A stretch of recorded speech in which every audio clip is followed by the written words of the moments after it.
This is an ABC News special report. Now reporting, George Stephanopoulos. Good afternoon. We're coming on the air right now because we're about to hear from the Attorney General and the FBI Director on the arrest of a suspect in those series of possible explosive devices sent to prominent Democrats all across the country over the last several days. 4 new ones sent today, including to Senator Kamala Harris of California. Of course, they've also gone to Hillary Clinton, former President Obama. The suspect, Cesar Sayoc, seized down in Florida, Aventura, Florida, 56 years old, has a long criminal history, including for threatening to set off an explosive device back in the early 2000s. He was arrested in Florida this morning after being tracked on his cell phone. We also saw this van being taken into custody, FBI agents covering it with a tarp. It was also covered with pro-Trump stickers against CNN. We don't know for sure that it belonged to Mr. Sayoc, but we do know that the FBI was taking it into custody. We've heard from President Trump today. We're about to hear from the Attorney General. Let's go back to the Justice Department right now. We're also going to hear from the FBI Director, Christopher Wray, right there. They're getting organized right now. And here's the Attorney General, Jeff Sessions. Thank you all for being here. Over the past week, more than a dozen suspicious packages have been sent through the United States Postal Service to a media outlet, a Hollywood actor, and at least 7 high-ranking current and former political leaders in the Democratic Party. This is utterly unacceptable. Political violence or the threat of violence is antithetical to our vigorous system of self-government. It is a threat to that respect for law and process that allows our people to accept legislation, elections, court rulings with which they do not agree. This is the central feature of our system of government. You advocate for your beliefs enthusiastically, but we peaceably and lawfully comply with the results. Please know that from the beginning, this investigative team has made this matter a top priority, focusing their great talents and expertise on neutralizing this threat. They have moved swiftly and professionally, using extraordinary technical expertise to apprehend the one alleged responsible. This is a demonstration of the skill, capability, and determination of our American law enforcement, the best in the world. So I am pleased to participate in this announcement that a suspect is in the custody of the FBI. I want to remind everyone that the defendant in this case, as in every case, is innocent until proven guilty. He has been charged today with 5 federal crimes, including interstate transportation of an explosive, illegal mailing of explosives, threats against former presidents and certain other persons, threatening interstate communications, and assaulting current and former federal officers. For these charges, the defendant faces up to 58 years in prison. These charges may change or expand as the investigation proceeds. This is a law and order administration. We will not tolerate such lawlessness, especially not political violence. And so I want to thank FBI Director Wray and his team, all of our law enforcement partners who are here, ATF, Secret Service, Postal Inspectors, Capitol Police, and New York City Police Department, and the United States Attorney Berman of the Southern District of New York, and U.S. Attorney for the Southern District of Alabama, Ariana Orsham. Federal, state, and local law enforcement officers from across this country responded immediately to the cause and contributed to this effort. We are proud of each one of them. I want to reiterate the defendant in this case is innocent until proven guilty. But let this be a lesson to anyone, regardless of their political beliefs, that we will bring the full force of law against anyone who attempts to use threats, intimidation, and outright violence to further an agenda. We will find you, we will prosecute you to the fullest extent of the law. And now Director Wray, who's done an incredible job leading this effort over the last few days, he will give us the details of today's important arrest. Chris? Thank you, Jeff.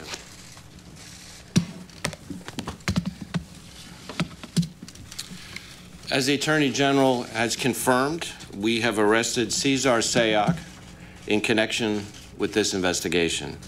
As our investigation is still ongoing, I may not be able to answer questions about his background or about his motive.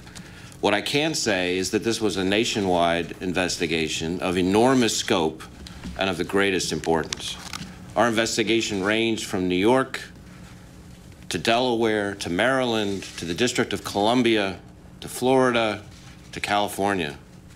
And as it always does, the FBI responded with every resource we've got, including our Joint Terrorism Task Forces, our Counterterrorism Division, and our world-renowned experts at the FBI lab in Quantico. But and I really can't underscore this enough, we did not act alone, as you can see from the agencies and departments represented up here today. A threat of this scope and of this magnitude requires all of us working shoulder to shoulder. And today's arrest is a testament to the strength of our partnerships and what we can do when we all work together. I want to acknowledge the many partners who helped in recovering and transporting these IEDs to our lab in Quantico. This is dangerous and highly skilled, specialized work that requires great care, and we're incredibly grateful to all those who helped us in that effort in getting those devices to our lab from around the country.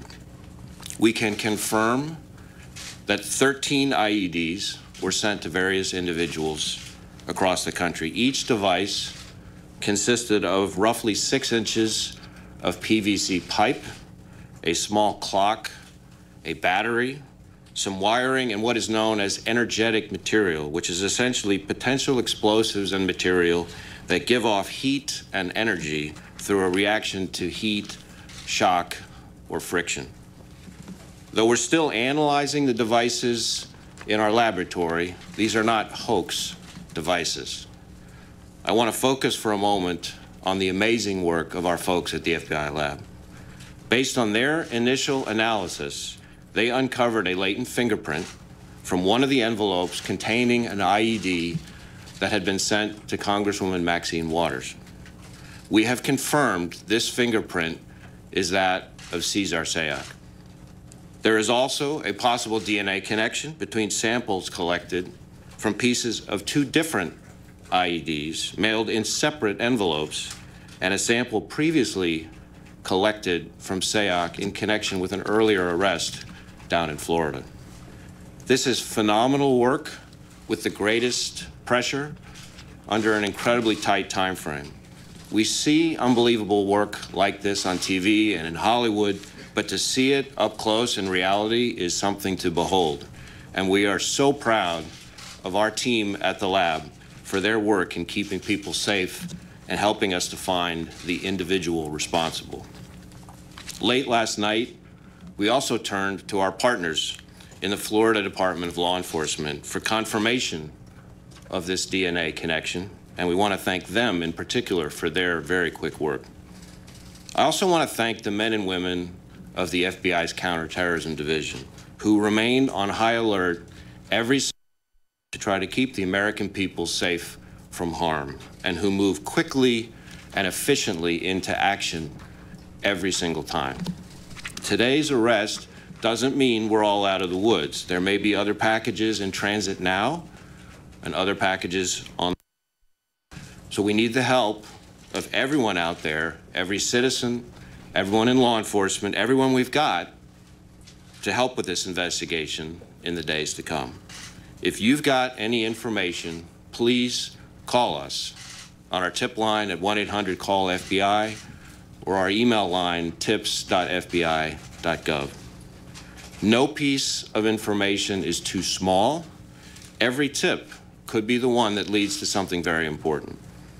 And of course, if you see something suspicious activity, please call your local authorities. We need all hands on deck. We need to stay vigilant.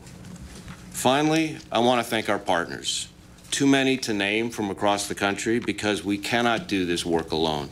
Everyone up here today understands that, and we take that to heart every single day as we do the hard work together of protecting 325 million Americans. Now I'd like to turn the podium over to Commissioner O'Neill from the NYPD.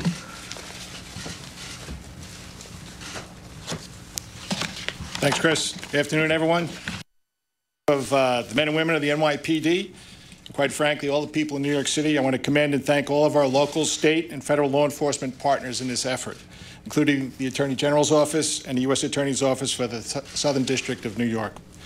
Our NYPD detectives, along with FBI and ATF agents, postal inspectors, New York State Police, and many others, they are one team on our Joint Terrorist Task Force. The JTTF in New York was the first of its kind in the nation. It's been in business since 1980. Today, there are 300 investigators from 56 agencies. 113 of them are New York City cops. When it comes to terrorism in New York City, the NYPD doesn't do anything without the FBI, and the FBI doesn't do anything without the NYPD. That's a partnership that was forged in fire. In my 36 years in policing, our relationship has never been stronger. This case told that story again. New York City cops were side by side with FBI agents and many other agencies in Florida this morning.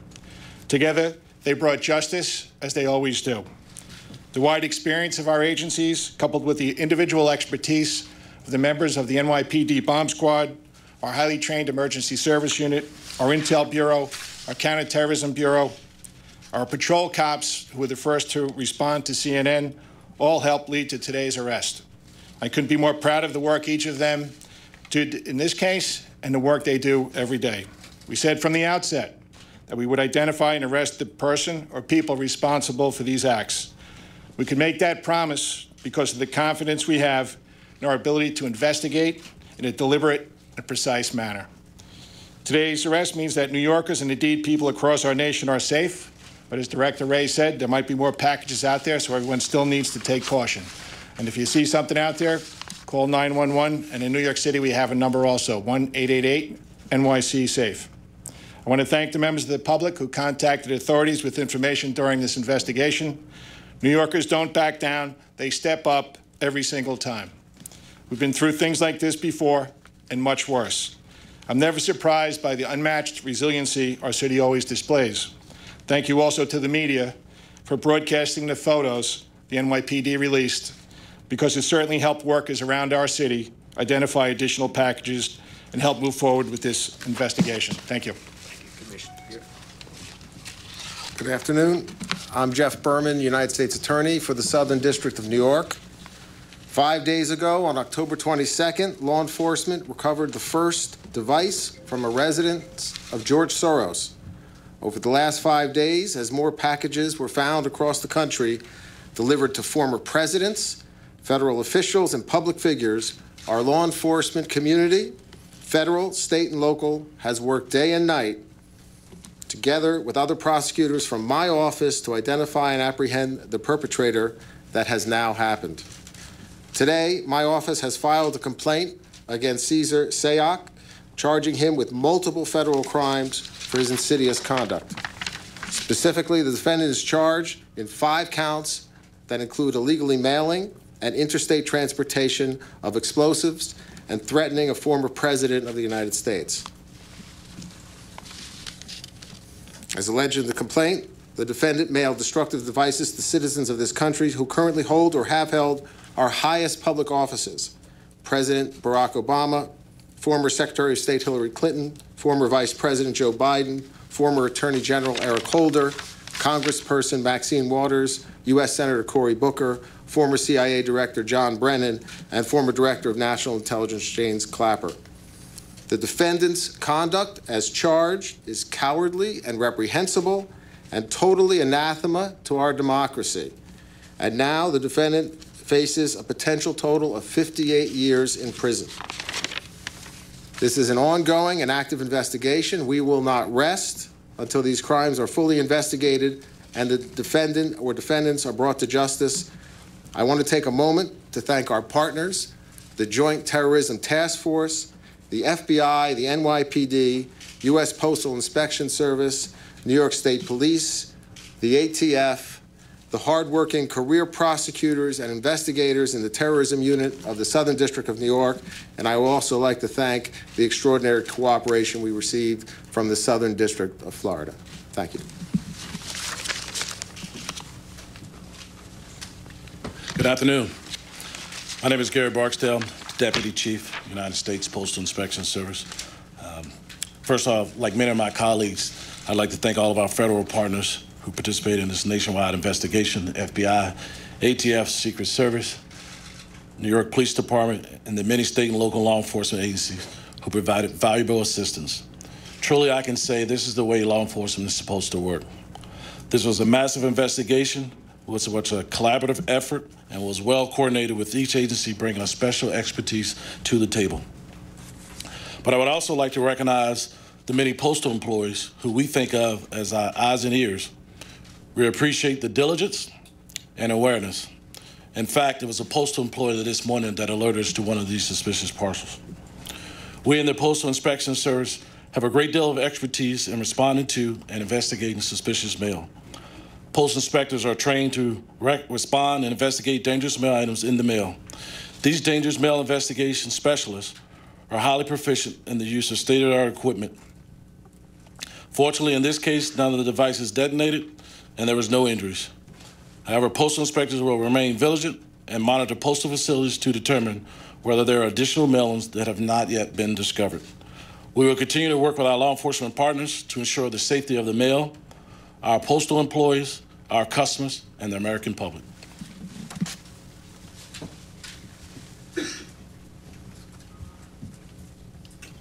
Good afternoon. Tex Ellis, the Secret Service Director. Just as the other speakers have emphasized, I just want to comment on the importance of cooperation here. We were in the forefront of this with receiving early packages on Tuesday and Wednesday, and fully engaged with the Joint Terrorism Task Force and other federal partners, and just want to acknowledge the great work done by the FBI, ATF, the Postal Service and inspectors, New York City Police, Capitol Police, and then the different states involved: New York, Florida, California, Delaware, Maryland, and even the District of Columbia. So, and I also want to spend just a few minutes to emphasize how seriously the Secret Service takes these threats, how important it is to provide protection to our protectees, including former presidents and the current president and vice president, and just thank our agents and officers and analysts who not only investigate cyber and financial crime, but provide world-class protection to our protectees. I think they've done outstanding work here. I would just also remark that since Tuesday, along with Director Wray, this has been our #1 focus of the agency, is to find the perpetrators of these incidents and to bring them to justice. Thank you. With that, I'll take a few questions. Pete? Mr. Wray, can you tell us along the lines of how fast this moved? When did you or folks isolate the fingerprint?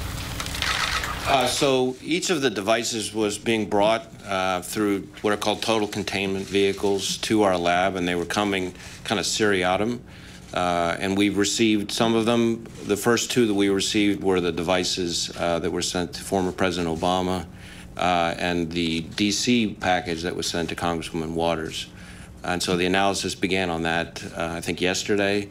And we were starting to receive information over the course of the last 24, 36 hours. So it was found yesterday? I don't have the exact time, but that's ballpark. Here. A question for Director Wray and Attorney General Sessions. Can you describe your reaction to when you got word that there was a latent fingerprint that might lead you to a suspect? And also, could you give us a sense of why the devices may not have exploded? So what was the second part of the question? Any sense of why the devices did not explode?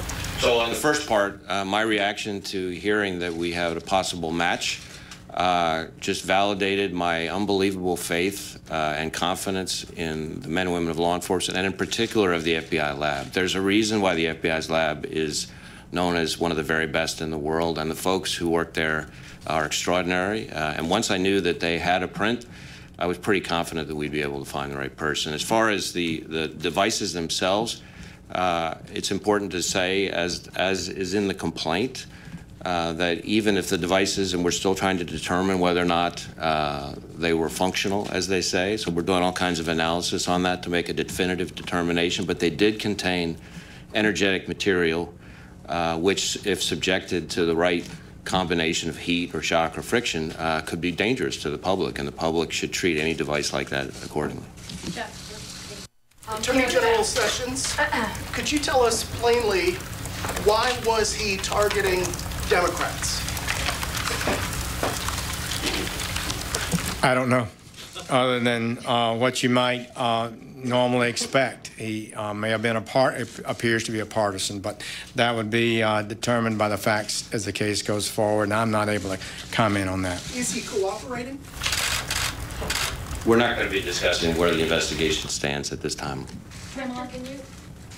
I'm just curious what role you think the rhetoric in the political arena might have played in this, and is that giving you more work?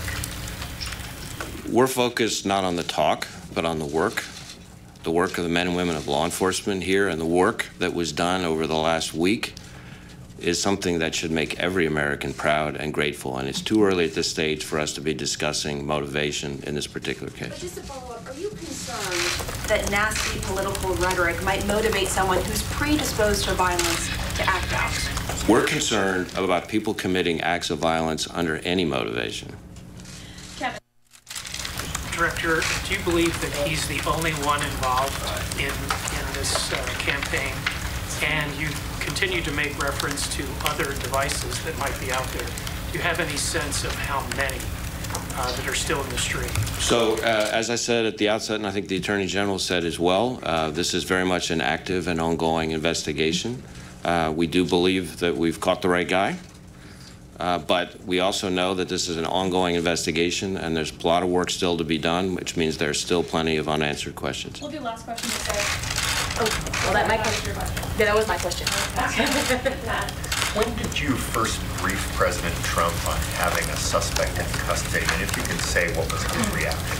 I'm not going to get into our discussions with the president. I will say that I received a very nice congratulatory call from the president shortly before heading over here and saw his remarks that he made at the White House. And I think he, like every American, is and should be proud of the unbelievable work that was done not just by the FBI, but by all of our law enforcement partners across multiple states in this. I think Commissioner O'Neill said it well. The partnerships that exist in the law enforcement profession right now in this country are extraordinary, are better than they've ever been, and it's exactly what the doctor ordered for this country at this time. Thank you so much.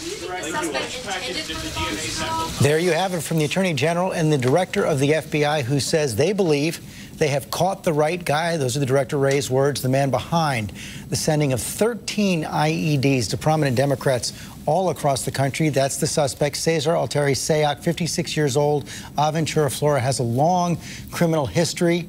His fingerprints were found on one of the envelopes. His DNA matched materials in two other envelopes. Want to go down to Eva Pilgrim, who's in Florida right now. And Eva, as we said, the suspect was arrested in Florida, but this was, as the Attorney General and the FBI Director said, a nationwide effort.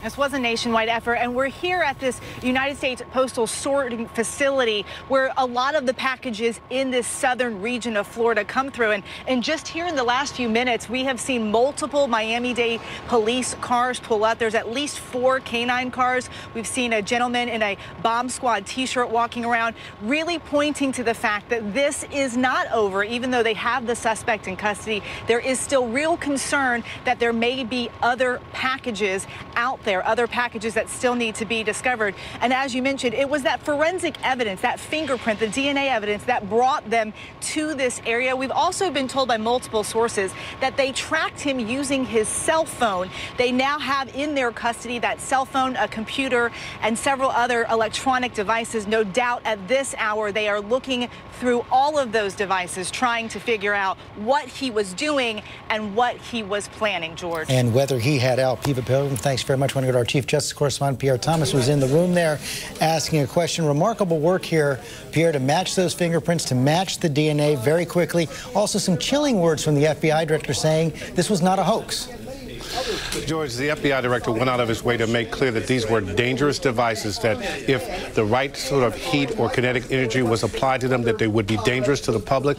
Also, you're pointing out the correct fact. The fact that they were able to solve this case so quickly is extraordinary in many ways. The notion that the FBI laboratory could find a latent print, we were talking about that throughout the week, that the forensics would probably be the key to this case, and that's exactly what happened. They found the latent print on the package that had been sent to Congressman Maxine Waters, and within roughly 24 hours, they were able to do a DNA match because the suspect had been charged previously, and they had a match in Florida that they could compare to the DNA match that they found, as well as the fingerprints. So, George, an extraordinary amount of work in a short period of time. Okay, let me go to our senior White House correspondent, Cecilia Vega. And Cecilia, all the targets, Democrats, all the targets, frequent verbal targets of President Trump as well. We saw that van covered in pro-Trump stickers, but the Attorney General, the FBI director, did not want to go to motive yet. Yeah, the Jeff Sessions says this appears to be partisan, but then Christopher Wray came out and said it's too early to talk about motivation. But, you know, I will say, George, I think this White House has some questions coming its way, given Director Wray's words, quote, "These are not hoax devices." And given the president's tweets just a few hours ago, this morning he said, where he seemed to suggest that that this wasn't real, or perhaps these threats were exaggerated when he used the word bomb in quotations, calling it bomb stuff. We know that he is very frustrated. There's that tweet right there. He says Republicans are doing so well in early voting and at the polls, and now this, quote, bomb stuff happens, and the momentum greatly slows news, not talking politics. So we know that he is frustrated by this storyline, George, that it is taking away from the issues that he wants to see covered ahead of the midterms, as we are at the height of the final few days before the midterm elections. You know, he wants to be talking about caravans, and that's not in the news right now, and so he is frustrated by this. This is the definition of an October surprise. Cecilia Vega, thanks very much again. And arrest in the case of these IEDs, 13 IEDs sent to Democrats all across the country. Arrest of a man out of Florida, 56 years old, Cesar Sayoc. We're going to have much more tonight on World News Tonight with David Muir. Have a good afternoon. This has been a special report from ABC News.